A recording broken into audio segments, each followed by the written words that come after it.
IFM News. IFM News. IFM News. Sports.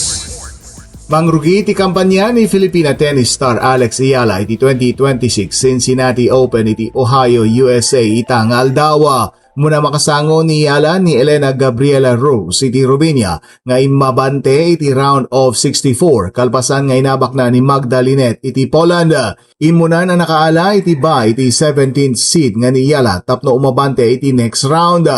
Target ti Filipina World number 20 ani Eala makasubot ken Rose ang nakaabaka na iti final qualifying round iti US Open iti tawen 2024. Malagi pa sana nakastrike ni Eala iti quarterfinals iti National Bank Open iti Canada iti laing Lunes kalpasan anabak ken Belinda Bencic iti Switzerland.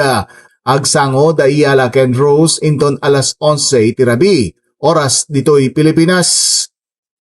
Para iti IFM Sports, dahil ni Idol Joey C. Tatak IFM. IFM News. IFM News. IFM News. Sports.